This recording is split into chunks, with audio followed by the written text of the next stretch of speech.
Alright, हम लोग maximum power transfer हमने प्रीवियस क्लासेस में देखा कि मैक्सिमम पावर जब एक सिंपल सा सेल लगा हो, उसका इंटरनल रेजिस्टेंस दिया हो और एक लोड लगा हो, है ना, तो उस केस में मैक्सिमम पावर ट्रांसफर कैसे होता है, क्या शर्त होता है कि power transfer through the load whose resistance is capital R होता है।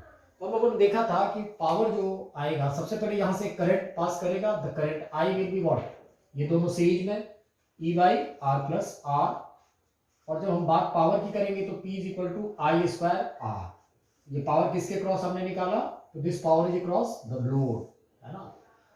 सो what it will be, it will be basically P is I कितना, E by R plus R का होल स्क्वायर, यानी E स्क्वायर बाई ऐसे कर सकता हूं मैं, into R that is P। अब मुझे इसी P को मैक्सिमाइज करना है, इसी P को हम लोगों को क्या करना है, मैक्सिमाइज करना है। तो कैसे मैक्सिमम होगा ये P, तो मैं क्या करूंगा, क्योंकि यहाँ स्मॉल आर जो है वो बैटरी का सेल का इंटरनल रेसिस्टेंस है, तो वो तो चेंज करेगा नहीं, ईएमएफ बैटरी का वो भी कांस्टेंट ही होगा, चेंज नहीं करेगा। क्या हम बदल सकते हैं, तो हम अपना लोड का रेसिस्टेंस बदल सकते हैं, यानी P as a function of R ये है। P as a function of R जब हम ड्रॉ करते हैं तो सबसे पहले हम ड्रॉ बाद में करेंगे, है ना, पहले देखेंगे कि dp बाई डी आर, है ना, dp by D are zero करें अगर हम लोग, तो dp बाई डी आर अगर हम जीरो करते हैं, dp by D R is equal to zero, मैं रिजल्ट सीधे लिख देता हूं, मैं power as a function of capital R को पूरा डिफरेंशिएट नहीं करेंगे, मैं बता देता हूं कैसे डिफरेंशिएट करेंगे आपको। देखिए ये स्क्वायर कांस्टेंट है, बाहर आ जाएगा, आर और आर प्लस आर का होल स्क्वायर, इस ऊपर वाले आर को यू और नीचे वाले आर प्लस आर के होल स्क्वायर को वी मानेंगे, यानी आर को यू और आर प्लस आर के होल स्क्वायर को वी मानेंगे और यू ऊपर, तो ये V D U by D R minus U D V by D R और अपॉन में वी स्क्वायर कर देंगे, और फिर उसको जब जीरो करेंगे ना, वेन ऐसे ये प्रोसीड, मैं हिंट दे रहा हूं, है ना, ऐसे आप निकालेंगे डीपी बाई डी आर। तो डीपी बाई डी आर को जब जीरो करेंगे, DP by D R is equal to zero, which implies you will check R is equal to R आ गया, मतलब इंटरनल रेसिस्टेंस जो है, ये प्रीवियस लेक्चर में भी ये रिजल्ट हमने आपको लिख दिया था, है ना, R is equal to R आते नहीं, यानी R is equal to R से पहले और R is equal to R के बाद भी अगर आप देखेंगे, मतलब लोड का वैल्यू इंटरनल रेसिस्टेंस के वैल्यू तक जाने में और उसके बाद फिर, है ना, घटेगा, यानी पहले जीरो से जब लोड का वैल्यू, जब जीरो से आप बढ़ते जाएंगे बढ़ते जाएंगे बढ़ते जाएंगे, जैसे ही इंटरनल रेसिस्टेंस के बराबर होगा मैक्सिमाइज हो जाएगा, और जैसे ही वो और आगे जाएंगे वो और घटेगा, यानी निश्चित रूप से लोड का वैल्यू जब इंटरनल रेसिस्टेंस के बराबर होगा तो ग्राफ का मैक्सिमा होगा, पहली बात। दूसरी बात कि आर जीरो, यानी लोड जब जीरो होगा तो उसके क्रॉस पावर भी जीरो होगा, यानी अगर हम पीआर ग्राफ की बात करें, पावर वर्सेस लोड की बात करें, तो ये ग्राफ ओरिजिन से पास करेगा, ओरिजिन से ग्राफ पास करेगा, और R is equal to R पे, यहां पे R is equal to R की बात करें, मतलब एक फिक्स वैल्यू जो कि internal resistance of the battery के बराबर होगा, वहां पे जाने के बाद हमारे ग्राफ का मैक्सिमम होना चाहिए, यानी we will get a maxima, so the graph is like this. उसके बाद फिर जब हम आगे बढ़ेंगे तो it will minimize, this is like this, यहाँ पे टेंजेंट जो बिल्कुल पैरेलल होगा, this is the maximum value. ये पावर का मैक्सिमम वैल्यू कितना होगा, तो पावर का मैक्सिमम वैल्यू हो जाएगा आर का वैल्यू आर रख दो, तो पी मैक्स अगर कोई पूछे यहाँ, P max will be what, तो P max is E square into R by R plus R, इसको भी आर लिख दिया मैंने और इसको भी आर लिखेंगे, तो आर प्लस आर यानी 2r का whole square 4r square, 4r square, r cancel, that is e square by 4r, this is the e square by 4, so this height will be e square by 4, ध्यान रखेंगे, है ना, alright.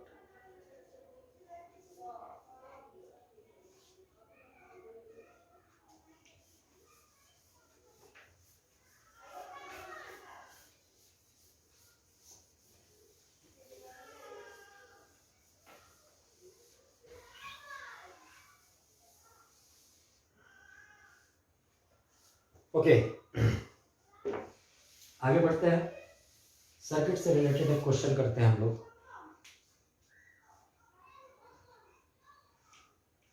ये battery है, cell है, यहाँ दो resistances लगे हुए हैं, and here is a voltmeter, लेकिन this is not ideal voltmeter, ideal voltmeter का रेसिस्टेंस इनफाइनाइट होता है, हालांकि वोल्ट एमीटर और वोल्ट मीटर आगे हम लोग पढ़ेंगे उसके बारे में, लेकिन मैं आपको बता दूं, आपको क्लास 9 या 10th में पढ़े होंगे, वोल्ट मीटर जब आइडियल होता है तो उसका रेसिस्टेंस इनफाइनाइट होता है। नॉन आइडियल की बात करेंगे तो उसका अपना कुछ रेसिस्टेंस होगा। जैसे ये इसका कुछ रेसिस्टेंस है, यहाँ 40 ओम इसका रेसिस्टेंस है, 60 ओम इसका रेसिस्टेंस है, और मान लीजिए इसका 40 ओम रेसिस्टेंस है, 40 ओम है ना, एंड 10 वोल्ट की ये बैटरी है। तो question is reading of volt meter क्या होगा? बहुत सिंपल सा क्वेश्चन है, रीडिंग ऑफ वोल्ट मीटर। तो remember this thing, this volt meter is not what, this is not ideal, क्योंकि इसका रेसिस्टेंस दिया हुआ है। तो सबसे पहले हम लोग क्या देखेंगे, तो इससे करंट कितना निकलेगा, इससे करंट कितना निकलेगा, तो करंट तो ऐसे निकलेगा, ये करंट यहां तक जाएगा, फिर यहां बटेगा, है ना। हम लोग आगे किरचॉफ लॉ पढ़ेंगे, किरचॉफ लॉ लगा के भी अलग अलग ये एक लूप लॉ लगा के 2-3 इक्वेशन बना के भी सॉल्व कर सकते हैं, लेकिन और आसानी से इसे सॉल्व कर सकते हैं। कैसे?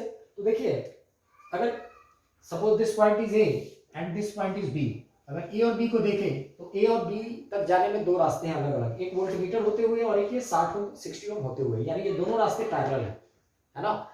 दोनों रास्ते पैरेलल है तो इन दोनों का पैरेलल इक्विवेलेंट यहाँ लगा दें तो बड़ी आसानी से यहाँ जो करंट निकलेगा वो आ जाएगा हमारे पास, है ना, बहुत आसानी से आ जाएगा। तो जैसे ही, और हमें इतना पता है कि ए से बी के क्रॉस जो भी पोटेंशियल ड्रॉप होगा वही वोल्ट मीटर के क्रॉस होगा और वही 60 ओम के भी क्रॉस होगा, क्योंकि पैरेलल कॉम्बिनेशन है। तो अगर मैं इन दोनों के बदले 60 × 40, चूंकि R1 R2 by R1 plus R2 है ना, रेसिप्रोकल वाला चलता है, पैरेलल में 1/R1 plus 1/R2 is equal to 1/R equivalent। इसकी बात करें तो इसे मैं हटा दूं और इसे भी हटा दूं, तो मुझे क्या लगा देना चाहिए यहाँ, तो 60 × 40, 60 × 40 by 60 plus 40, 60 plus 40 that is 100, यानी 24 ओम अगर मैं यहाँ लगा दूं, 24 ओम, तो मुझे बड़ी तुरंत यहाँ का करंट का पता चल जाएगा। ए और बी के बीच में 24 ओम अगर मैं लगा दूं तो 24 ओम के लगते ही करंट कितना हो जाएगा, तो करंट अब हो जाएगा 10 बाई, अब ये दोनों किस में आ गए, सीरीज में आ गए, 40 ओम और 24, तो current I is equal to यहाँ क्या आ जाएगा, तो I will be 10 by 40 plus 24, दोनों सीरीज में है चूंकि, दैट इज 10 बाई 64 ओम हमारा एम्पियर हमारा करंट आ जाएगा। अब जैसे ही करंट आएगा हम उस करंट से ए और बी के बीच का पोटेंशियल ड्रॉप निकाल सकते हैं, है ना। VAB अगर आएगा, हम लोग ओम्स लॉ, इस सेक्शन के लिए ओम्स लॉ लगाते हैं, तो करंट तो ए से बी की तरफ फ्लो कर रहा है ना, ऐसे आएगा, ए से बी की तरफ फ्लो करता हुआ बैटरी के नेगेटिव टर्मिनल में करंट चला जाएगा। तो हम लोग क्या लिखेंगे, for Ohm's law VA minus VB is equal to I into 24, that is 10 by 64 into 24, so this is the drop across AB। अच्छा, ए और बी के क्रॉस वही ड्रॉप होगा जो हमारे किसके क्रॉस था, नीचे वाले वोल्ट मीटर के क्रॉस भी वही ड्रॉप होगा, क्योंकि यहाँ पे 60 लगा था, यहाँ पे 40 लगा था, दोनों का एंड जो था वो ए और बी ही तो था। तो अगर मैं ए और बी एनी हाउ ड्रॉप निकाल लूं ए और बी के बीच, तो वही ऊपर वाले 60 के भी अक्रॉस 60 ओम को भी अक्रॉस हो जाता, और वही ड्रॉप नीचे वाले 40 ओम का जो वोल्ट मीटर था उसके क्रॉस भी हो जाता, और सही बात है वही ड्रॉप इस 24 के भी क्रॉस हो जाएगा जो इनका इक्विवेलेंट है। तो 4 यहाँ से 8 8 जा 8 3 जा, है ना, 2 4 जा 2 5 जा, सो 15/4 दैट इज 3.75 वोल्ट हो जाएगा the potential drop across A and B, and that should be also across voltmeter। the reading of voltmeter कितना हो जाता, 3.75 V। all right,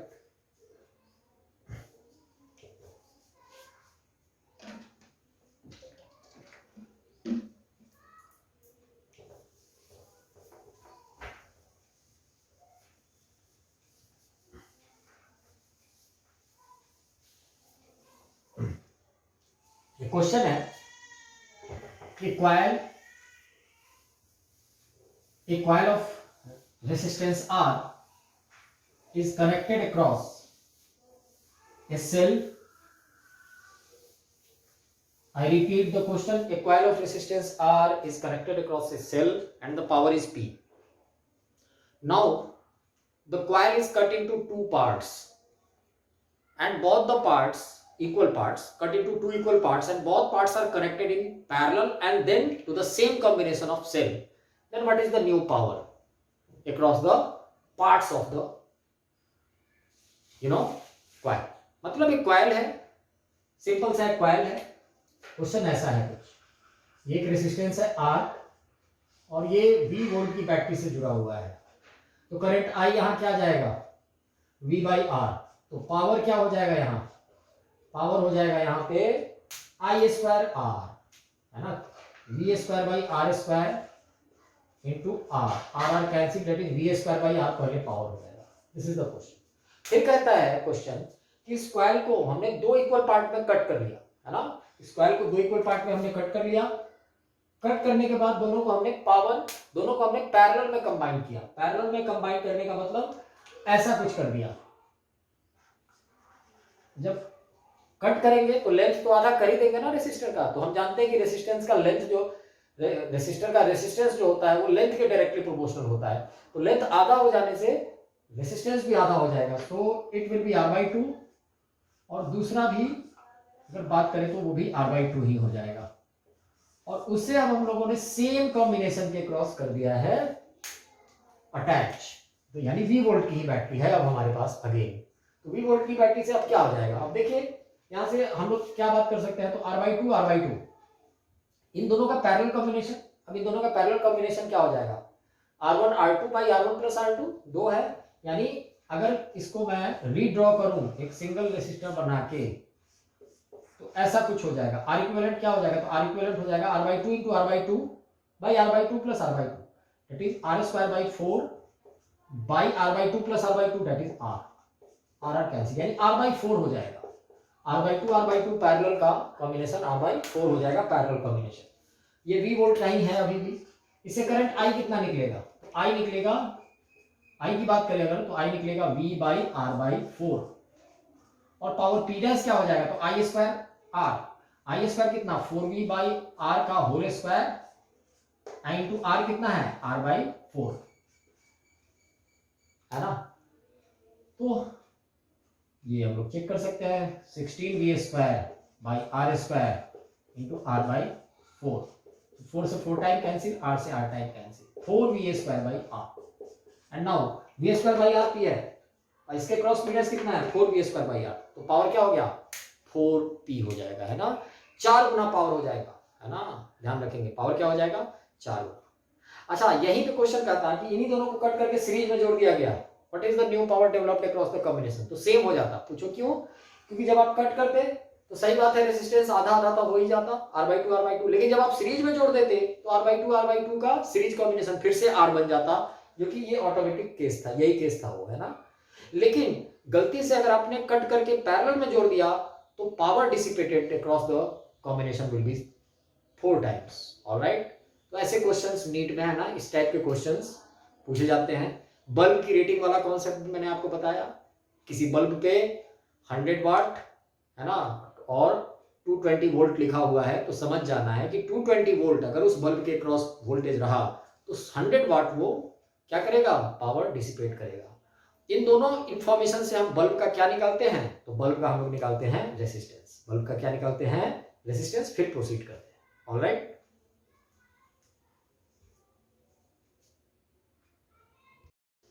Now we will see Kirchhoff's law.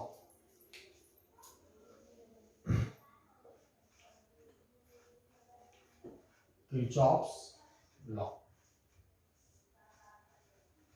Kirchhoff's law क्या है, तो Kirchhoff's law बहुत सारे complex circuits या simple circuit में करंट, पोटेंशियल डिफरेंस एटसेट्रा निकालने का हमें आइडिया देता है ना. Kirchhoff's law से हम बहुत कुछ निकाल पाते हैं. जैसे किसी सर्किट में किसी पार्ट के क्रॉस ड्रॉप निकालना है, पोटेंशियल ड्रॉप तो निकाल सकते हैं. करंट निकालना है तो भी निकाल सकते हैं. खासकर इसका यूज तब ज्यादा इंपॉर्टेंस रखने लगता है जब कॉम्प्लेक्स सर्किट हो, है ना.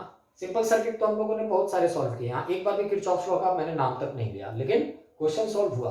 बट किरचॉफ्स लॉ की भी हम बात कर लेते हैं, है ना. कैसा भी सिचुएशन हो ये दोनों लॉ हम लोग लगा सकते हैं. तो किरचॉफ ने दो लॉ दिए. एक किरचॉफ करंट लॉ, पहला लॉ है करंट लॉ.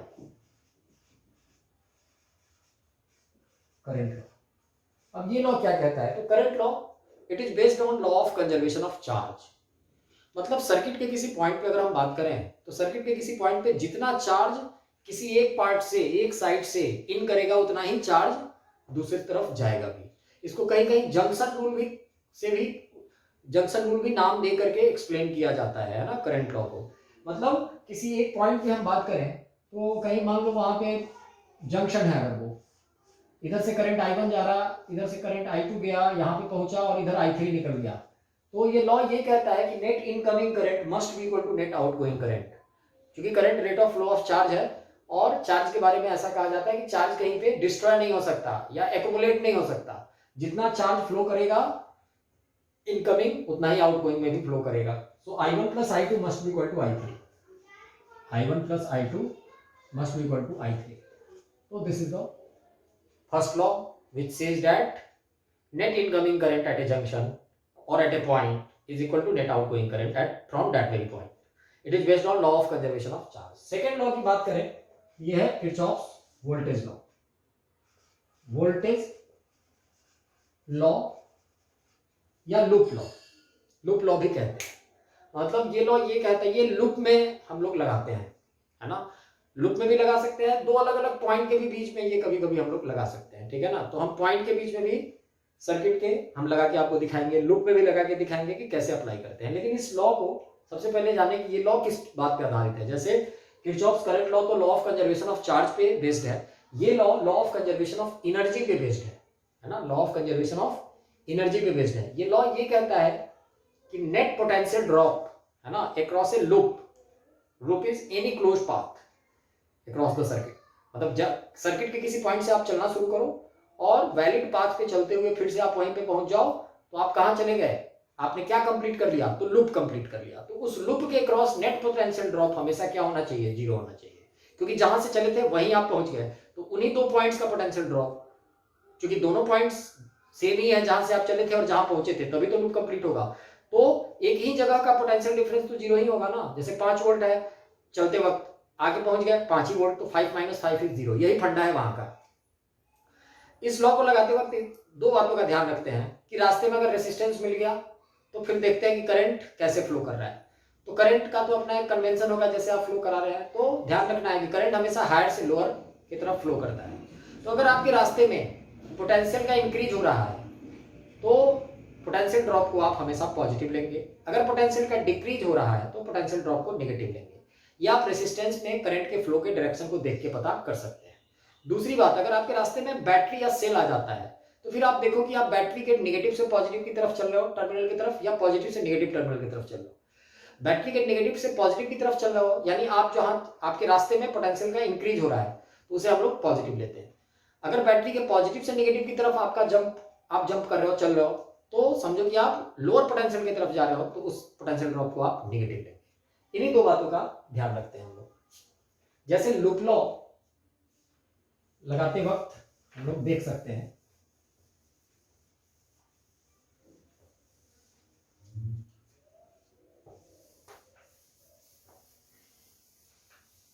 एक सर्किट बना के मैं आपको दिखा देता हूं, है ना। जैसे यहां ध्यान दीजिएगा, ये बहुत अच्छा एग्जांपल, इस एग्जांपल को ध्यान दे दीजिएगा तो आपको आसान रहेगा समझने में। ये एक बैटरी है, इसका अपना एक इंटरनल रेसिस्टेंस है, 20 वोल्ट की एक बैटरी है। यहाँ R1 रेसिस्टेंस है, ये R2 रेसिस्टेंस है, यहाँ R3 रेसिस्टेंस है। फिर यहाँ पे भी एक बैटरी है, ये मान लो V1 वोल्ट का है, इसे V2 वोल्ट का मान लो। यहाँ पे एक रेसिस्टेंस है और यहाँ पे एक रेसिस्टेंस है, ठीक है ना। R3, R4, R5 मान सकते हैं आप इसे, ठीक है ना। ये इसका इंटरनल रेसिस्टेंस है, चाहे आप इसका इंटरनल रेसिस्टेंस R1 और इसका R2 ऐसा भी कुछ मान सकते हैं, ठीक है। अब देखिए कैसे करेंगे काम। आप भूल जाओ कि V2 बड़ा है कि V1 बड़ा है, वो आप ऑटोमेटिकली पता चल जाता है, ठीक है ना। वैल्यूज पे मत जाइए। जैसे मान लीजिए V1 से करंट निकला और V2 से भी करंट निकला, V2 से I2 करंट निकला और V1 से I1 करंट निकला। करंट तो ऐसे ही निकलेगा, ये दोनों मिल के यहाँ जब निकलेगा I करंट जाएगा, तो I2 और I1 इनकमिंग करंट है और I आउटगोइंग करंट है, तो ये कितना खुद ब खुद हो जाएगा I1 प्लस I2। हो जाएगा क्लियर। तो आपने किरचॉफ्स करंट लॉ तो लगा ही दिया, इस जंक्शन पे लगा दिया ना, I2 इधर से आया, I1 इधर से आया, दोनों पहुंच गए, तो दोनों मिलकर के अगर इसमें जा रहे होंगे तो I1 प्लस I2 जा रहा होगा, I1 प्लस I2 चलता गया चलता गया चलता गया, यहाँ तक पहुंचा। फिर से एक बात, बैटरी जितना करंट देता है उतना लेता नहीं है ना। I1 अगर ये दिया था तो इसे I1 चाहिए, और I2 अगर ये दिया था तो इसे भी I2 चाहिए। यानी हम लोग कह सकते हैं कि I1 प्लस I2 यहाँ से अगर पहुंचा होगा तो इसका I2 खुद इधर और I1 अपना ले लिया होगा। ये फिर से यहाँ KCL लग गया, किरचॉफ करंट लॉ, और सीधे हमने लगा भी दिया, हमने बिना अननोन माने ही एक इक्वेशन को सॉल्व कर दिया। अब दूसरा वोल्टेज लॉ कैसे लगाएंगे, तो वोल्टेज लॉ लगाते वक्त अब दो लूप आपको, या एक बड़ा सा भी लूप देख सकते हैं, तीन लूप हमें दिख रहा है ना, तीन लूप हमें दिख रहा है। हालांकि दो ही लूप से हमारा काम चल जाएगा क्योंकि दो ही अननोन है हमारे पास, I1 और I2 है ना। I1 ये दिया, I2 ये दिया, इसमें I1 प्लस I2 गया, तो I1 I2 दो अननोन है, तो दो ही इक्वेशन से अब हमारा काम बन जाएगा, हमारा I1 और I2 निकल जाएगा। तो अगर मैं इस लूप में, ऊपर वाले लूप में, दिस लूप, ध्यान देना, इस लूप में केवीएल लगाएंगे, ये 1 और ये 2 है, तो केवीएल इन 1 अगर मैं लगाऊं तो ध्यान देना है। अब सबसे पहले लगाते वक्त किस बात का ध्यान रखेंगे, तो लगाते वक्त हम लोग सबसे पहले पॉइंट डिसाइड करेंगे जहां से हम चलना शुरू करेंगे। Suppose this is the point जहां से हम चलेंगे, ये मान लो ये A, ये B, ये C, ये D, ये A, यानी A से B से C से D से A हम चलेंगे, या हम A से D से C से B से A भी चल सकते थे। यानी हमारे चलने का एक सेंस होगा क्लॉकवाइज या एंटी क्लॉकवाइज। मैं क्लॉकवाइज चल रहा हूं, यानी A से B से C से D से A, तो A से चलना शुरू करो, तो आप पहले लिख दो BA, फिर आगे बढ़ो, B पे पहुंच गए, ना रास्ते में बैटरी है ना रास्ते में रेसिस्टर है, यानी पोटेंशियल का कोई ड्रॉप नहीं होगा। B तक पहुंच गए, फिर आगे चले, रास्ते में क्या आ गया, बैटरी का क्या आया, पॉजिटिव, फिर क्या आया, नेगेटिव। आपके रास्ते में क्या हो रहा है, ड्रॉप, यानी पॉजिटिव से नेगेटिव, यानी डिक्रीज, तो decrease in potential taken as negative, -V2। फिर आप देखिए कहां पहुंच गए, यहां। अब इसमें करंट फ्लो कर रहा है, किधर फ्लो कर रहा है, तो देखिए करंट इसका जो I2 है वो ऐसे जा रहा है, यानी हम चल रहे हैं, करंट फ्लो करता है हायर से लोअर, हम चल रहे हैं यानी ऐसे, यानी लोअर से हायर, तो लोअर से हायर जब हम चलेंगे तो इंक्रीज, यानी प्लस करंट इंटू रेसिस्टेंस, कितना हो जाएगा, I2 इंटू R2, ठीक है। फिर हम यहाँ पहुंच गए, यहाँ पहुंचने के बाद फिर से करंट हायर से लोअर चलता है, लोअर से हायर चल रहा है, यानी प्लस I2 R5, ठीक है ना। फिर यहाँ पहुंच गए, यहाँ पहुंचने के बाद हम लोग ऐसे आ रहे हैं, यहाँ आएंगे तो फिर करंट हायर से लोअर चलता है, लोअर से हायर चल रहा है, यानी प्लस I1 प्लस I2, क्योंकि नीचे वाले सेक्शन में I1 प्लस I2 करंट चल रहा है, I2 R2। फिर हम लोग कहाँ पहुंच गए, A पे पहुंच गए, तो बराबर लिख देंगे VA, यानी VA माइनस V2। अब ये VA ऑटोमेटिकली कैंसिल हो जाएगा, है ना, तो ये पूरा का सम क्या हो जाना चाहिए, 0। तो ये VA कैंसिल करेंगे तो ये पूरा का पूरा सम क्या हो जाना चाहिए, 0 हो जाना चाहिए। पहला इक्वेशन यहां से बन जाएगा। दूसरा उसी तरीके से EF अगर इसको नाम मान ले, और इसमें भी हम लोग क्लॉकवाइज चले, तो ADEF, A एक लूप है, A से D से E से F से A चलेंगे क्लॉकवाइज, फिर से वैसे ही चलेंगे, A से चलना शुरू करेंगे, A से जैसे ही चलेंगे तो पहले VA लिख देंगे, है ना। आगे जैसे ही चलेंगे तो करंट सच में वैसे ही फ्लो कर रहा है, यहाँ थोड़ा सा डिफरेंट है, करंट हायर से लोअर चलता है और उसी रास्ते पे हम चल रहे हैं, तो हायर से लोअर चलेंगे तो डिक्रीज इन पोटेंशियल, यानी minus I1 plus I2 into R2। फिर हम D पे पहुंच गए, D से जब इधर चलेंगे तो करंट सच में यहाँ भी वैसे ही चल रहा है जैसे हम चल रहे थे, ऊपर में ऐसा नहीं था, ऊपर में ऐसे करंट चल रहा था, हम ऐसे चल रहे थे, लेकिन हम इस बार करंट के ही सेंस में चल रहे हैं, नीचे वाले लूप की बात करें तो माइनस क्या लिखेंगे, तो माइनस I1 इंटू R3। फिर यहाँ पहुंच गया, यहाँ करंट हायर से लोअर चलता है, हम भी वैसे ही चल रहे हैं, तो माइनस I1 इंटू R1। फिर देखिए बैटरी का पहले क्या आया, नेगेटिव, बाद में क्या आया, पॉजिटिव, तो इंक्रीज, यानी प्लस V1। फिर यहाँ क्या आया, हायर से लोअर, A पे जाना है ना, अभी F से A भी जाना है, तो I1 R1, करंट हायर से लोअर चलता है, हम भी वैसे ही चल रहा है, यानी माइनस I1 R1। कहाँ पहुंच गया, A पे, तो बराबर क्या लिख देंगे, VA। फिर से VA कैंसिल हो जाएगा, और ये पूरा का पूरा चीज क्या हो जाना चाहिए, 0। दो इक्वेशन, दो unknown, and we will solve it. तो किरचॉफ्स लॉ लगाते वक्त, KCL KVL लगाते वक्त इन्हीं बातों का ध्यान रखेंगे। अच्छा, यहाँ दो इक्वेशन से काम क्यों चल गया, एक बात और, क्योंकि KCL हम लोगों ने पहले ही सॉल्व कर दिया, अदरवाइज मैं लिखता यहाँ से I1, यहाँ से लिखता I2, फिर भी इसमें लिखता I, तो मैं एक और इक्वेशन बनाता ना, I बराबर I1 प्लस I2, तो हमारे पास तीन अननोन हो जाते, I1 I2, तो तीन इक्वेशन भी बनते, I बराबर I1 प्लस I2 एक, दूसरा, तीसरा बनता। वही चीज है, एक इक्वेशन हमने वहां ही एक इक्वेशन का काम तमाम कर दिया था प्रीवियस केस में। ऑलराइट,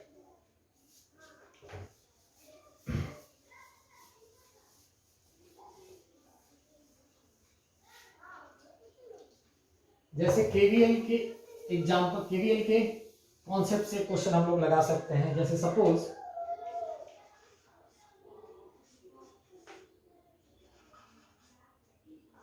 मान लो ये 2 ओम है, ये 5 वोल्ट है, ये 1 ओम है ना। यहाँ का पोटेंशियल V1 है और यहाँ का पोटेंशियल कुछ है, यहाँ का पोटेंशियल V2 है और करंट फ्लो कर रहा है इसमें 2 एम्पियर का, है ना। Find V1 minus V2, question है फाइंड V1 माइनस V2। तो देखिए सबसे पहले V1 से चलना शुरू करेंगे और V2 तक चलेंगे। अब करंट कैसे फ्लो कर रहा है ये भी देखेंगे। करंट लेफ्ट से राइट, तो V1 पहले लिख देंगे, फिर रास्ते में क्या आएगा 2 ओम। करंट किधर से किधर चलता है, हायर से लोअर, हायर से लोअर, डिक्रीज इन पोटेंशियल यानी minus I into R, 2 to जा 4। फिर कहाँ पहुंच गया यहाँ, फिर रास्ते में क्या आया बैटरी का पॉजिटिव फिर negative, decrease in potential is taken as negative यानी -5। फिर करंट तो यहाँ 2 का ही चल रहा होगा, सीधे सब है सीरीज में, 2 इंटू 1 -2 बराबर कहाँ पहुंच गया V2 पे। तो V2 को इधर लाएंगे तो V1 माइनस V2 क्या हो जाएगा 5 + 4 + 2 11 वोल्ट हो जाएगा, यानी V1 माइनस V2 आ गया 11 वोल्ट। ऐसे भी करेंगे, यानी सर्किट के किसी पार्ट पे भी हम ये लॉ लगाएंगे ना, तो उस पार्ट से चलेंगे, वहां का पोटेंशियल लिख देंगे और फिर वोल्टेज लॉ को फॉलो करता हुआ जाएंगे, जहां तक जाएंगे वहां के पोटेंशियल से इक्वेट कर देंगे। आई रिपीट, जहां तक जाएंगे वहां के पोटेंशियल से क्या कर देंगे, रिपीट कर देंगे। ऑलराइट, एक क्वेश्चन दे देता हूं, आप ट्राई कीजिएगा।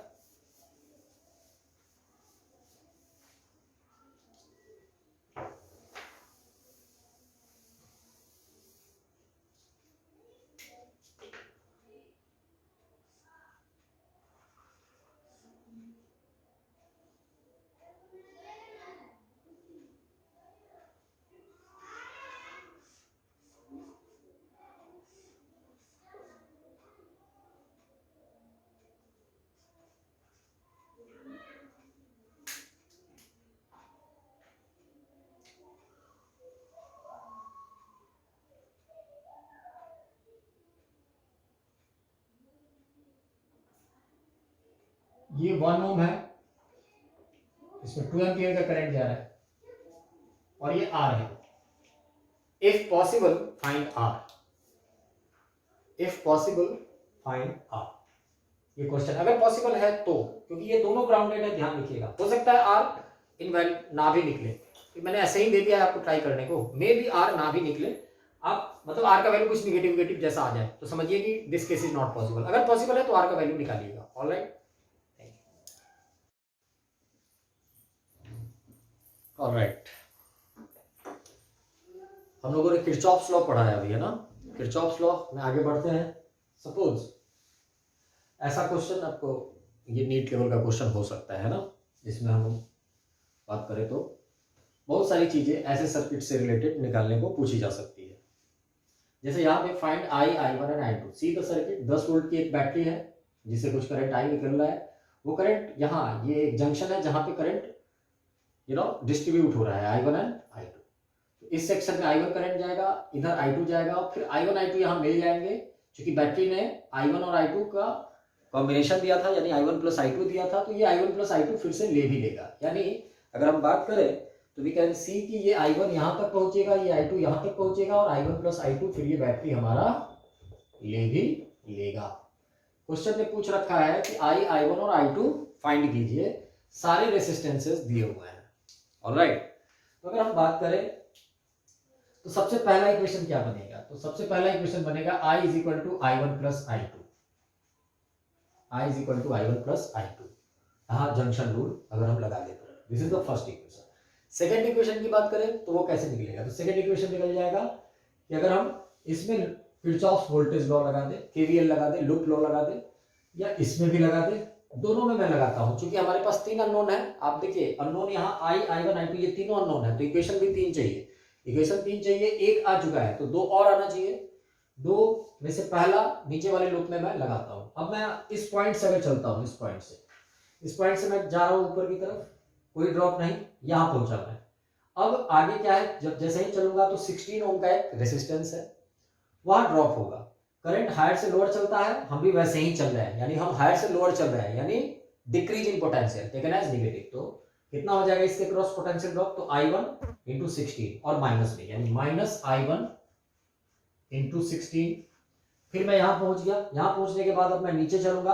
अब देखिए इस सेक्शन में अगर बात करें तो I1 प्लस I2 करंट जा रहा है, तो I1 प्लस I2 करंट जाने का मतलब ड्रॉप फिर से, तो minus of I1 plus I2 into 2।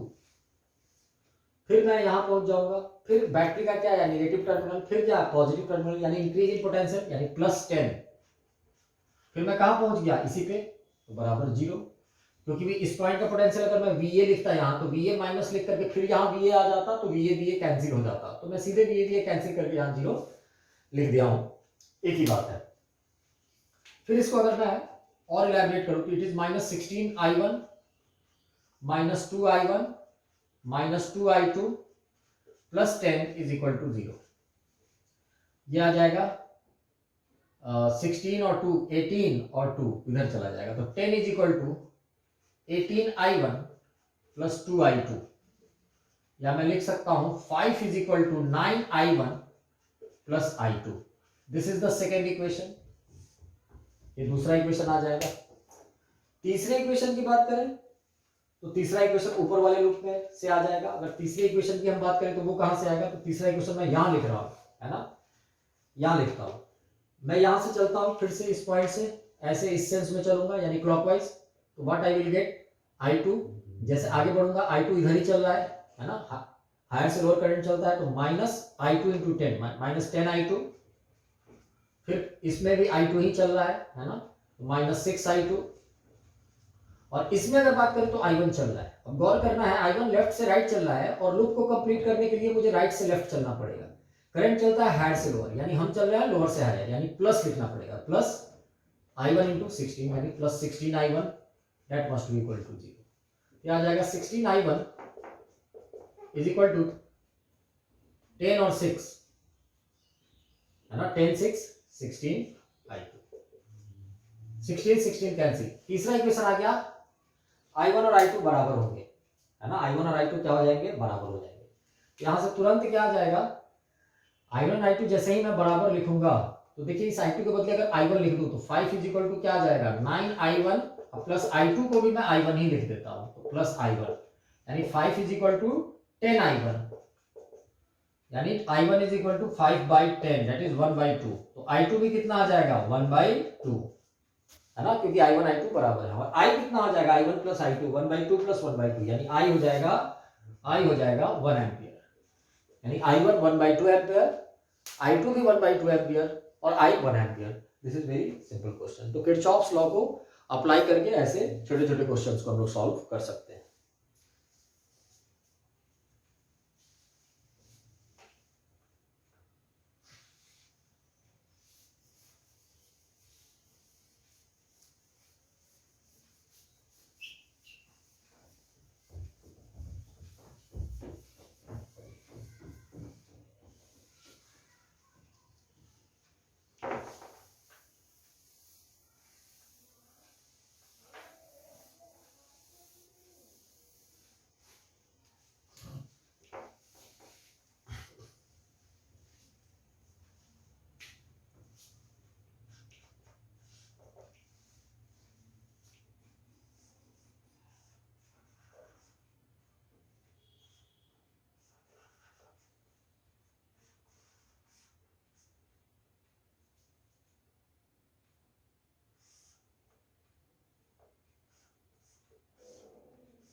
ये सर्किट है ना,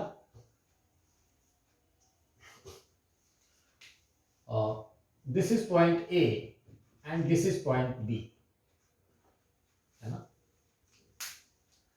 फाइंड VAB, क्वेश्चन है फाइंड VA माइनस VB कितना होगा, हमसे पूछा गया। अब जरा गौर कीजिएगा, ये जो वायर है नीचे वाला वायर, ये एक अपना सर्किट है ना, ये भी अपना एक सर्किट है, ठीक है ना, ध्यान रखेंगे। ये दोनों इंडिपेंडेंट है बिल्कुल। पता है क्यों? क्योंकि इस बैटरी से जो करंट निकलेगा वो जैसे 10 वोल्ट की बैटरी से जो करंट निकलेगा वो 1 ओम 2 ओम और ये 2 ओम होता हुआ, क्योंकि बैटरी जितना करंट देगा उतना तो वो रिसीव भी करेगा पक्का। यानी 10 जितना करंट देगा वो 1 2 और इस 2 को होते हुए यहाँ चलाएगा। फिर उसी तरीके से ये 5 जितना करंट देगा वो अपना खुद ले लेगा, है कि नहीं? इसका मतलब इस सेक्शन में कोई करंट नहीं जाएगा। लॉजिक क्या है? तो एक बैटरी जितना करंट देता है फिर से वो दोबारा उतना ही ले भी लेता है ना? फिर से दोबारा उतना उसको लेना ही पड़ेगा। इसीलिए इसी लॉजिक से अब देखिए, यानी इस पॉइंट और इस पॉइंट की बात करें तो ये सिंपल वायर से अटैच्ड है, यानी इन दोनों पॉइंट्स का पोटेंशियल सेम होगा। यानी अगर मैं इस पॉइंट को सी कहूं तो ये पॉइंट भी हमारा सी ही कहलाएगा, है ना? दोनों पॉइंट का पोटेंशियल सेम हो जाएगा। अच्छा, यहाँ एक रेसिस्टर भी मैं लगा देता तब भी ऐसा मत सोचना कि उसमें करंट पास करता, क्योंकि ये बैटरी जो करंट देता वो ले लेता, ये बैटरी जो करंट देता वो ले लेता। यहाँ एक रेसिस्टर लगा भी रहता तो वो डमी रेसिस्टर कहलाता। 2 मिनट के लिए आप अपने मन से एक रेसिस्टर लगा भी दो, कोई दिक्कत नहीं है, तब भी ये क्वेश्चन वही है, तब भी ये क्वेश्चन वही है, ध्यान रखिए। तो अगर बीच में मैं रेसिस्टर 2 मिनट के लिए लगा दूं तो ए और बी का पोटेंशियल ड्रॉप कैसे निकलेगा? तो ए और बी का पोटेंशियल ड्रॉप निकालने के लिए हम लोगों को क्या करना पड़ेगा? तो सबसे पहले इसमें करंट देखो, इसमें है ना, इसमें अगर हम करंट देखेंगे तो कितना आ जाएगा? 1 2 1 3 और 2 5, ये तीनों किसमें है? सीरीज में। तो करंट कितना निकलेगा? 10/5, 2 एम्पियर का करंट निकलना स्टार्ट होगा, है ना? 2 एम्पियर का करंट निकलना स्टार्ट होगा। इसमें बात करें तो 2 2 4 1 5, इसमें 1 एम्पियर का करंट निकलना स्टार्ट हो जाएगा, है ना? ऐसे ये इधर चला जाएगा। अगर ए से बी में जाता हूं सी होते हुए तो बी ए पहले लिख दूंगा, है ना? -2 × 2 4, फिर यहां कुछ नहीं, फिर करंट कैसे आ रहा है? इधर इस ऊपर से नीचे की तरफ आ रहा है। अब मैं सी से बी चलूंगा, देखिए मैं ए से सी से बी चल रहा हूं तो बी ए -4, फिर सी से मैं बी चलूंगा, लेकिन करंट बी से सी की तरफ आ रहा है। करंट चलता है हायर से लोअर, हम चल रहे हैं लोअर से हायर, यानी +2 × 1, और कहां पहुंच गए हम? बी पे बराबर वीबी। तो वी ए माइनस वीबी क्या आ जाएगा? वी ए माइनस वीबी हो जाएगा 4 प्लस में हो जाएगा और 2 माइनस में, 4 - 2 2 वोल्ट हो जाएगा answer. So V A minus VB is 2 volt. कैसे निकाला? तो ए से सी होते हुए बी तक हम गए, ए से सी होते हुए बी तक हम गए हैं। तो वी ए लिख दिया पहले, -2 × 2 +2 × 1, क्योंकि इसमें 1 एम्पियर का करंट जाएगा। इसमें जो 1 जाएगा ये 1 ले भी लेगा, इसमें जो 2 निकलेगा ये अपना 2 खुद ब खुद रख लेगा, है ना?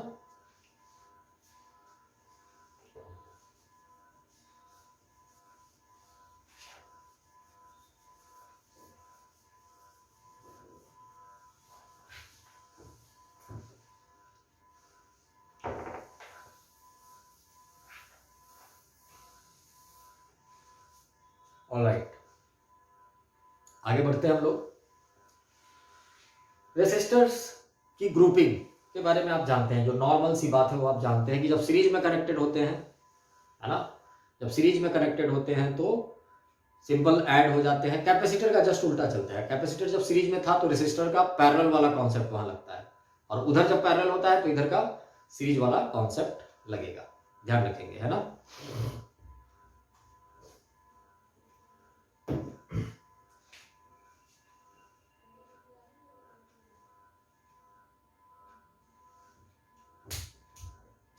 जैसे 1-2 मैं क्वेश्चंस दे रहा हूं, वो आप घर पे ट्राई करना, है ना? ये HW टाइप से, find equivalent resistance between A and B.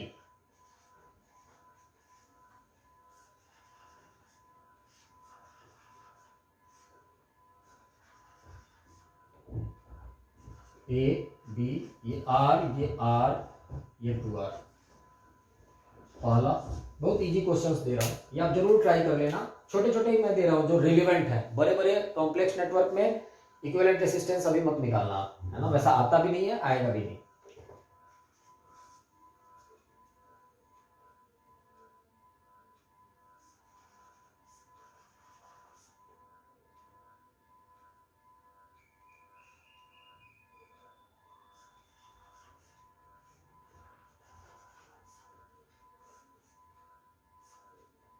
ये ए,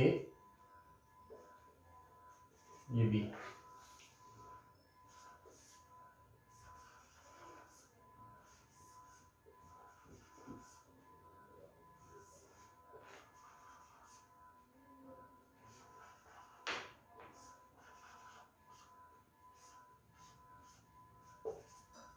ये ए, ये बी, ये आर आर आर आर, ये R two R R R two R. इन तीनों केसेस में आपको ए और बी के बीच इक्विवेलेंट रेसिस्टेंस निकालना है ना।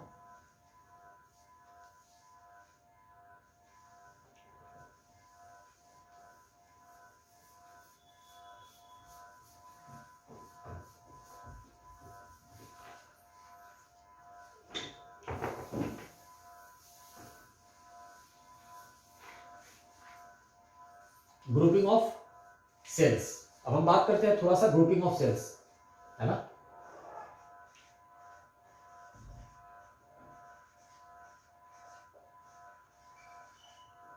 Grouping of sales,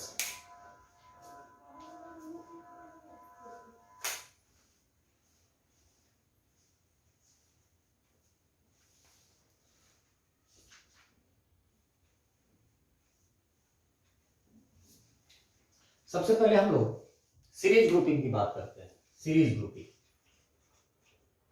grouping of cells के बारे में हल्का सा ही जानना है, ज्यादा इसके डिटेल में भी इसके भी नहीं जाना है। मान लीजिए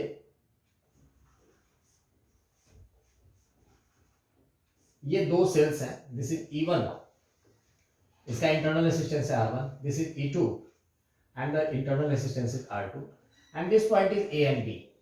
अब कोई कहता है कि चलो देखिए, जरूरी नहीं है कि बार बार सीरीज ग्रुपिंग या पैरेलल ग्रुपिंग के कॉन्सेप्ट का आपको इस्तेमाल करना ही पड़े, है ना। बहुत सारे सेल्स दिए हुए हो, ध्यान रखना है कि इस नेटवर्क को सॉल्व करने के लिए जो सबसे इंपॉर्टेंट चीज है वो है किरचॉफ्स लॉ। अगर आपको किरचॉफ्स लॉ लगाने आता है ना, करंट लॉ और लूप लॉ, तो फिर आपको बहुत सारी चीज अवॉइड भी कर देंगे तो आपका आंसर आएगा, पक्का आएगा। जैसे मान लीजिए ये दो सेल्स हैं E1 and E2, both are connected in series, both are connected in series. तो अब कोई कहता है कि इन दोनों के बदले कितने वोल्ट की हम बैटरी लगा दें कि हमारा वही इफेक्ट क्रिएट हो जो इन दोनों ने कर रखा है, या इन दोनों के इंटरनल रेसिस्टेंस के बदले। तो अगर ए से बी की तरफ हम चले, 2 मिनट, जो कि आपको जो चीजें आपको आती है वो अगर आप अप्लाई करो, तो ए से बी की तरफ अगर आप चलो और किरचॉफ लॉ अप्लाई करो तो क्या लिखोगे, तो VA, फिर माइनस E1, इधर से लेफ्ट से राइट चल रहे तो माइनस E1, और मान लो इसमें करंट चल रहा है I, तो करंट चलता है हायर से लोअर, आप चल रहे हो लोअर से हायर, यानी plus IR1 minus E2 plus IR2 and that is equal to VB। तो आप क्या लिखोगे, VA minus VB is equal to E1 E2 तो ऐड हो जाएगा, E1 प्लस E2 ऐड हो जाएगा, और माइनस I कॉमन ले ले तो R1 प्लस R2 भी ऐड हो जाएगा। इसका मतलब ये होता है कि इन दोनों के बदले E1 प्लस E2 और R1 प्लस R2, यानी R1 plus R2 internal resistance का एक रेसिस्टर लगा दिया जाए और E1 प्लस E2 EMF का एक बैटरी लगा दिया जाए तो सेम इफेक्ट क्रिएट हो जाएगा, यानी सीरीज में दोनों ऐड हो जाएंगे, EMF और दोनों इंटरनल रेसिस्टेंस। ऑलराइट, तो हम लोग सीरीज कॉम्बिनेशन ऑफ सेल्स देख रहे थे, है ना। E1 एंड E2 दो यहां सेल्स थे, इन दोनों के बदले कितने EMF का सेल अब लगाया जाए ए और बी के बीच जो कि इक्विवेलेंट का काम करे, तो E1 प्लस E2 देखने से ही आ रहा है, E1 प्लस E2 को ही इक्विवेलेंट बोलेंगे, माइनस I R इक्विवेलेंट। अगर हम तुलना करें तो equivalent minus I R equivalent, इस इक्वेशन को लिखें तो इक्विवेलेंट E1 प्लस E2 हो जाएगा, R equivalent R1 plus R2 हो जाएगा। मतलब हम ये कह सकते हैं कि अगर सीरीज में बहुत सारे सेल्स अगर एक सेल्स में कनेक्टेड हो, सेल्स में कनेक्टेड होने का मतलब आप जब ए से बी की तरफ चल रहे थे तो हमेशा आपके सेल का पॉजिटिव टर्मिनल पहले और नेगेटिव टर्मिनल बाद में आ रहा था, है ना। जैसे E1 का भी पहले पॉजिटिव आया, नेगेटिव आया, फिर E2 का भी पहले पॉजिटिव आया, बाद में नेगेटिव आया, फिर और भी होता तो उसका पॉजिटिव नेगेटिव, यानी एक सेल्स में मिलते रहे, जैसे सबका पहले या तो पॉजिटिव मिले नहीं तो सबका नेगेटिव मिले, अगर हम एक पॉइंट से दूसरे पॉइंट की तरफ उनके क्रॉस चले तो ऐसे सिचुएशन में सारे के सारे सेल्स राइटली कनेक्टेड माने जाते हैं, मतलब सही से कनेक्टेड है। लेकिन कभी कभी पता है ऐसा भी हो सकता है कि E1 E2 तो ऐसे रहेगा, लेकिन E1 तो ठीक है पॉजिटिव नेगेटिव लेफ्ट से राइट रहेगा, लेकिन E2 का नेगेटिव पॉजिटिव लेफ्ट से राइट रहेगा, यानी इसी सिचुएशन को रॉन्गली कनेक्शन ऑफ सेल्स करते हैं। तो कभी कभी रॉन्गली भी कनेक्टेड होता है, तो ध्यान रखेंगे इन बातों का। लेकिन अगर राइटली कनेक्टेड हो तो सारे सेल्स का EMF ऐड हो जाएगा और सारे के सारे इंटरनल रेसिस्टेंसेस भी ऐड हो जाएंगे, यानी E equivalent becomes E1 plus E2 up to EN, और R equivalent becomes R1 plus R2 up to Rn, series connection में राइटली कनेक्टेड हो तो ध्यान रखेंगे इस चीज का।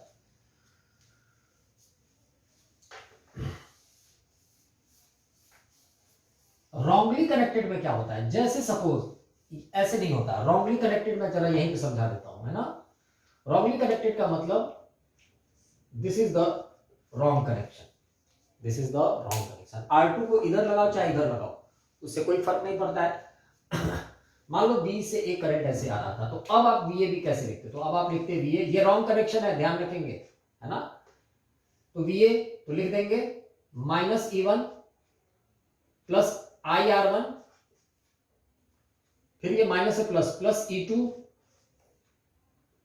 Plus IR2 and that is equal to VB। Alright, फिर आप लिखेंगे VA minus VB is equal to, ये E1 इधर जाएगा पॉजिटिव, E2 हो जाएगा निगेटिव, तो E1 माइनस E2 और माइनस I कॉमन ले लेंगे तो हो जाएगा R1 प्लस R2। अब देखिए गौर कीजिएगा, जरा समझिएगा, E इक्विवेलेंट का काम कौन करेगा, ये करेगा। R इक्विवेलेंट का काम कौन करेगा, ये करेगा। यानी E इक्विवेलेंट अब क्या हो गया, E1 माइनस E2, ध्यान रखेंगे, है ना, माइनस हो गया। यानी अगर दो में से एक क्या है, यहां गौर करना है, दो में से एक कोई एक को हम रॉन्गली कनेक्टेड मान सकते हैं। अगर ये राइटली कनेक्टेड है तो ये रॉन्गली कनेक्टेड हो जाएगा, या ये रॉन्ग है तो vice versa is also true.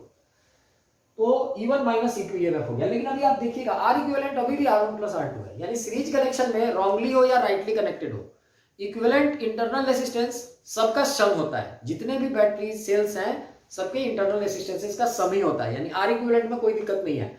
दिक्कत कहां आती है, रॉन्ग कनेक्शन में, E इक्विवेलेंट में। तो अगर n में से आउट ऑफ n, याद रखना है इस टेक्निक को, ठीक है ना, out of n if m is wrongly connected, तो एक तो n माइनस एम ई हो ही जाएगा, EMF जो होगा इक्विवेलेंट, इक्विवेलेंट हो जाता है n minus M E minus M E, क्योंकि एक तो रॉन्ग कनेक्शन की वजह से सारे के सारे आइडेंटिकल है, ध्यान रखना है। अगर n out of n is wrongly connected और सारे सेल्स का EMF E है, तो n minus M into E minus M E, that is n minus 2m into E, ये हो जाता है। और R इक्विवेलेंट जो है वो हो जाता है NR, R equivalent becomes NR, क्योंकि रॉन्ग या राइट सीरीज कनेक्शन में इंटरनल रेसिस्टेंस सीधे के सीधे क्या हो जाते हैं, ऐड हो जाते हैं। तो ध्यान रखेंगे, if out of n m is wrongly connected, E equivalent becomes n minus me minus me, n minus 2m into e, R equivalent becomes nr. All right.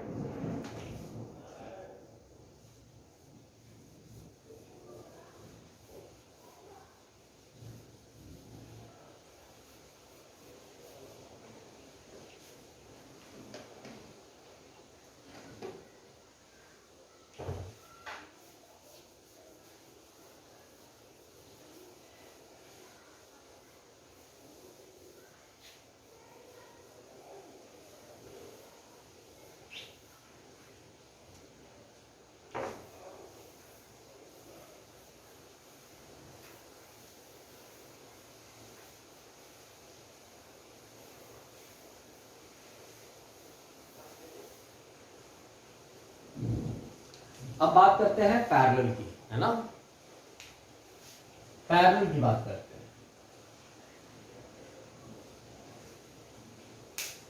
ठीक है, मान लीजिए ये एक बैटरी है, ये R1 इसका रेसिस्टेंस है, R2 इसका रेसिस्टेंस है, E2 इसका EMF है, E1 इसका EMF है। करंट ऐसे I आ रहा है, इसमें I1 चला जा रहा है, इसमें I2 चला जा रहा है, I1 I2 मिलकर के फिर इधर I हो जाता होगा। This point is A and this point is B। अब दोनों सेल्स क्या हैं, दोनों सेल्स को हम लोग पैरेलल कनेक्शन बोल सकते हैं। पहले दो से हम लोग देख लेते हैं, है ना, फिर ऑटोमेटिकली n के लिए हम लोग जनरलाइज कर लेंगे, ध्यान रखेंगे। अब देखिए, अगर ऊपर वाले रास्ते से, अगर A से B हम ऊपर वाले रास्ते से भी जा सकते हैं और A से B हम नीचे वाले रास्ते से भी जा सकते हैं, है ना। यहां हमसे कोई पूछा है कि इन दोनों के बदले इक्विवेलेंट क्या होगा, R इक्विवेलेंट क्या होगा, ठीक है ना, तो ध्यान रखना है। अगर हम ऊपर वाले रास्ते से A से B चलते हैं, तो ऊपर वाले रास्ते से अगर हम A से B चलेंगे तो हम सबसे पहले लिखेंगे VA, क्या लिखेंगे, VA। ऊपर गए पॉजिटिव से नेगेटिव माइनस E1, है ना, फिर क्या लिखेंगे माइनस E1।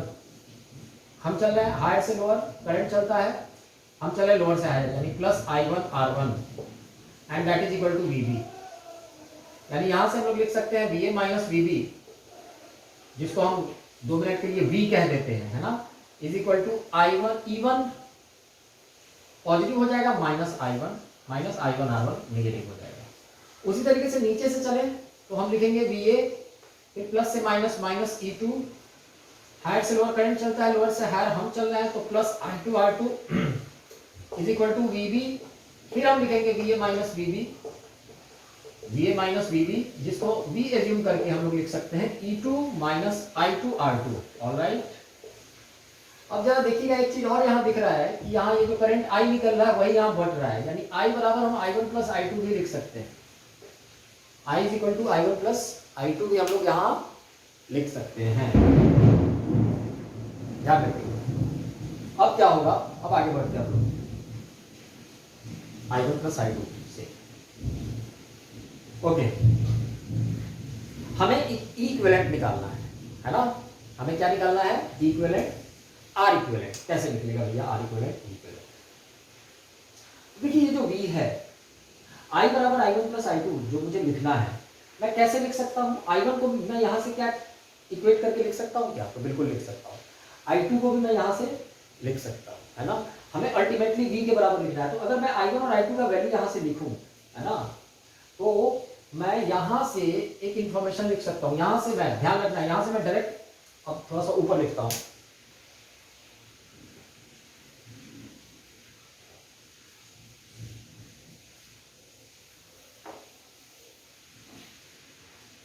मैं यहाँ से I1 का value E1 minus V by R1 लिख सकता हूँ, यानी मैं लिख सकता हूँ I1 बराबर E1 minus V by R1। I2 बराबर उसी तरीके से सेकेंड इक्वेशन से मैं यहाँ से लिख सकता हूँ E2 माइनस V और I2 R2 को इधर ले जाऊंगा बाई R2 कर दूं, यानी E2 minus V by R2 भी लिख सकता हूँ। और I1 प्लस I2 I है, यानी मैं लिख सकता हूँ I is equal to E1 minus V by R1 plus E2 minus V by R2, मैं ये लिख सकता हूँ, ठीक है ना। फिर मैं एक चीज फिर से लिख सकता हूँ, इसी के बाद मैं इलैबोरेट करता हूँ। अगर मैं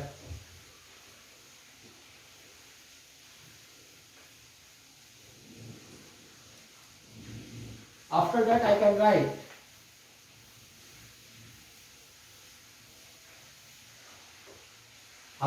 can write E1 minus V by R1 plus E2 minus V by R2। फिर मैं लिख सकता हूं इसे E1 बाई R1 अलग प्लस E2 बाई R2 अलग, माइनस V कॉमन ले लूं तो ये हो जाएगा 1 by R1 plus 1 by R2। ये भी ऐसे भी लिख सकता हूं, I इक्वल, है ना, है कि नहीं। अगर मैं V को इधर लाता हूं, जरा समझिएगा, क्योंकि मुझे V बराबर E माइनस E का term minus I into something का टर्म लिखना है, ताकि E के साथ जो भी रहे वो इक्विवेलेंट हो जाए, I के साथ जो भी रहे वो आर इक्विवेलेंट हो जाए। यहां से मुझे अब V एलिमिनेट करना है ना। तो अगर मैं इधर ले आऊं, है ना, V बराबर मुझे लिखना है, तो V बराबर मैं कैसे लिखूंगा? तो देखिए गौर कीजिएगा, मैं इधर लाता हूं V वाले टर्म को, तो V इंटू ये क्या हो जाएगा R1 plus R2 by R2 R1, मैं V को इधर ले आया, and that is equal to E1 by R1 plus E2 by R2 minus I। अब अगर मैं इधर से V बराबर मैं लिखना चाहता हूं, तो R1 plus R2 by R2 R1 से मुझे थ्रू आउट डिवाइड कर देना होगा, है कि नहीं। तो यहां भी डिवाइड कर सकता हूं और यहां भी डिवाइड कर सकता हूं, ठीक है ना। तो वहां से अगर वी विल सी, आप देखेंगे कि फाइनली इक्विवेलेंट कहां से आया। ध्यान रखना है, इसके बाद मैं आप लोगों को बता देता हूं, क्योंकि मुझे लिखना है, मुझे कुछ इस प्रकार लिखना है, E बराबर E इक्विवेलेंट, V बराबर E equivalent minus I R equivalent, कुछ इस टाइप का लिखना है। तो E इक्विवेलेंट हमारा निकल जाएगा और R इक्विवेलेंट निकल जाएगा। इस पूरे फॉर्मेट में ये अगर हम सेट कर दें, और यहाँ V का ध्यान रखना है, V का मल्टीपल यहाँ R1 plus R2 by R2 R1 है कि नहीं। तो यहाँ से E इक्विवेलेंट जो होता है वो आ जाता है E1 R2, आप देख लेना, आप आगे सॉल्व करना, plus E2 R1 by R1 plus R2, और R इक्विवेलेंट जो हो जाता है वो R1 R2 by R1 plus R2 हो जाता है, ध्यान रखेंगे। तो 2 में ये चलता है ना, सीरीज कॉम्बिनेशन में सीधे और पैरेलल में ऐसे प्रोसीड करते हैं। आई विल सजेस्ट नीट के जितने स्टूडेंट्स हैं, आप इस रिजल्ट को 2 सेल्स के लिए इस रिजल्ट को याद रखिएगा। इक्विवेलेंट क्या हो जाता है, E1 R2 plus E2 R1 by R1 plus R2, और R इक्विवेलेंट हो जाता है R1 R2 by R1 plus R2। ठीक है ना, ऑलराइट।